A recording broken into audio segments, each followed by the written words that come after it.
si njéeli. waaw na fi tey de 100 ans yee tax sax du ma yàgg ci Karim waaye man Karim chaque jour question bi may posé est-ce que mu ngi dund chaque jour loolu laay laaj parce que Karim ba mu demee ba léegi amul kenn ku dégg note vocale am. amul kenn ku gis vidéo bu muy wax à part Qatar 2022 ci coupe du monde ba muy taseeg faa ay dara ñu selfie vidéo boobu lañ mës a am ci Karim leneen lépp ñun xamuñu ndax Karim a ngi wax xamuñu ndax mu ngi dund xamuñu ndax mu ngi xam li xew donc. bref 100 ans yi tey dafa am beneen au-delà de la dimension du président Wade mais grandeur suñu homme d'État yi. Talla Sylla mi ñu dooroon marto ndax président Abdoulaye Wade mu ngi noonu toog ci jotaay bi. dafa mooy wane ne réew boo ci nekkee aspirer jël yenn responsabilités yi wala yàlla dénk la yenn responsabilité da nga am hauteur ak esprit de dépassement. njàngale mu rëy moo fi nekk boo xamante ne nii képp kuy acteur politique war ngaa jàng tey ci jotaay bi. au-delà de nit ki ñuy màggal li nga ciy jàng parce que li Fall Ndiaga wax léegi ci Diomaye keroog ca lettre ba mu bind di ko souhaiter joyeux anniversaire ci paragraphe bu mujj bi dafa tënk lépp mu ne balaa ngay xam président Ablaye Wade mooy kan boo nekkee président ngay doog a xam mooy kan. nee na moom bi mu doonee président lay doog a xam. kii mooy kan nekkati parce que événement ya nga fekke woon moom mu nekk président doon ko gérer ak yeneen ci loolu laa dégg ci wax ji bés boo toogee ngay xam ndekete waa ji dimension am ak nit bi mu doonoon loolu rek dafa tënk wax ju bëri. maintenant le président Macky Sall seede yi mu def gis nañ ko keroog ci jour anniversaire bi gis nañ Idrissa Seck kañ la gëj a def production. keroog daf ko jaral mu def production waaw ca événement 2007 ya lañ gëjoon a dégg Idrissa Seck di génne ay bande audio keroog daf ko jaralaat mu defaat une production génne ko pour rek sargal li nga xamante ne ni moom mooy maître Wade. nga gis président yu mag yi ci Afrique ñu ci bëree bëri am taxawaay ak wax yoo xamante ne nii wax nañ ko jëme ci moom. loolu rek doy na seede waaye buñ ko seedelee Sénégal lañ ko seedelee ndax Sénégal moo produire ku mel ni Abdoulaye Wade. tey bés bu mel nii Sénégal moo ko delloowaat njukkal doomu réewam kilifa gu mag loolu boo dégloo léegi wataral fi mu waxee mooy Afrique dafa war a jàng roy ci Sénégal loolu nag ndono loolu ñun ñi fi des nii daal yàlla daal du ñu koy nattoo ñu fekk ñu téye ko waruñoo mujjee puso bi mu daal di réer. surtout parmi les témoignages bi ma ci gën a marqué keroog maa ngi koy wax Abdou Diouf daan ko wax ne da koy yërëm su ko daan gis mu accepté ñëw dugg ci gouvernement bi parce que lu mu ko daan yërëmee mooy da daan wax ba convaincre ko ba Wade nangoo ñëw dugg ci gouvernement bi mais mu ne su duggee rek coow li. nii jàppee ko dafa war ñii jàppee ne waru woon a ànd ak Abdou Diouf ñi jàppee mu ne malgré loolu lépp.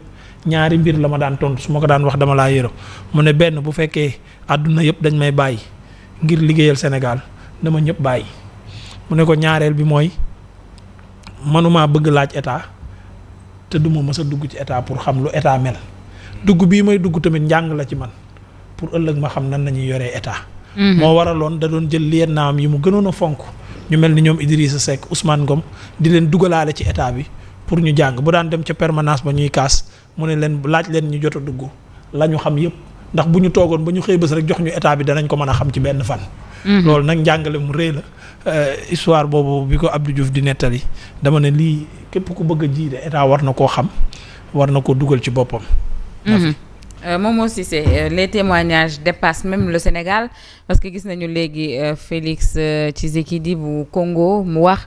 L'ancien président du Nigeria, Obasanjo, qui a témoigné en parallèle Alassane Ouattara de la Côte d'Ivoire. On a un grand homme, Abdoulaye Wade.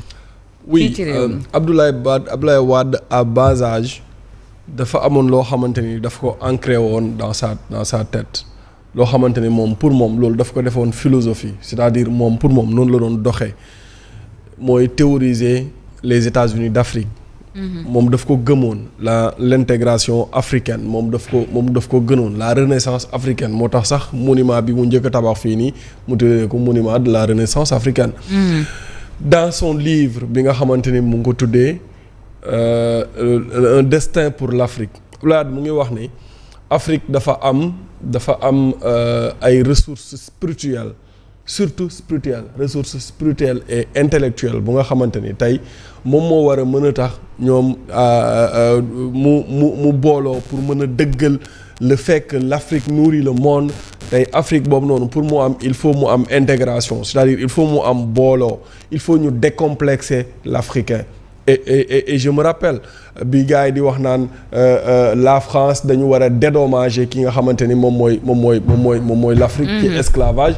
Abdoulaye Wade avait dit ñett pour moom dañu war a décomplexer loolu noonu mu ni soxlawuñu di quémander ci Europe. mais dañu war a focus ci suñu avenir. moo taxoon il a théorisé li nga xamante ni moom mooy États-Unis d'Afrique.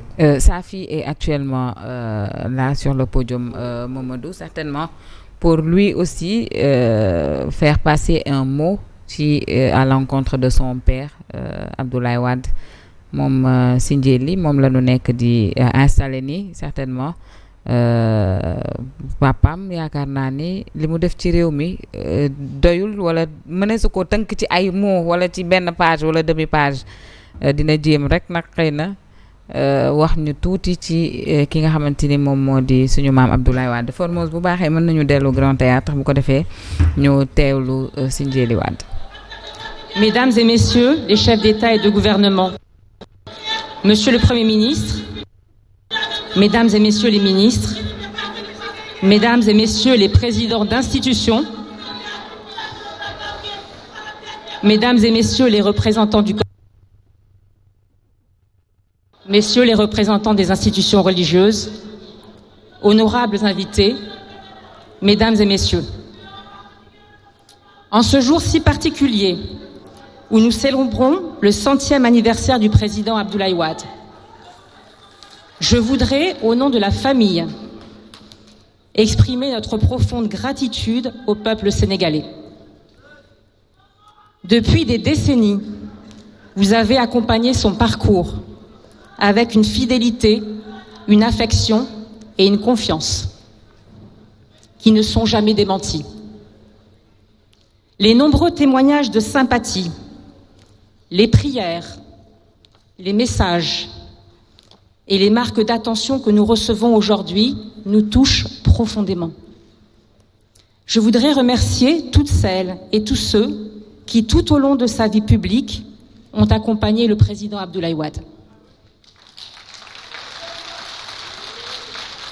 Vous l'avez soutenu dans les longues années de combat menés dans l'opposition pour l'avènement et l'enracinement de la démocratie dans notre pays. Vous l'avez accompagné dans les moments difficiles, comme dans les moments de victoire. Vous avez également été à ses côtés lorsqu'il a eu l'honneur de servir le Sénégal à la tête de l'État. Permettez-moi de vous parler de lui, non pas du président, non pas du chef de l'État, mais de l'homme politique, non pas de l'homme politique que le monde connaît, mais de l'homme que nous connaissons dans l'intimité familiale. C'est un homme profondément attaché aux autres, un homme qui aime son pays avec passion et qui a toujours porté un intérêt sincère à ceux qu'il rencontrait. Tout au long de son parcours, malgré les épreuves, les combats et les responsabilités, il a conservé une confiance inébranlable dans les hommes et dans l'avenir. Mon frère, ma mère et moi avons vécu auprès d'un homme dont la vie appartenait en partie à la nation. Nous avons souvent partagé sa présence avec le Sénégal, ses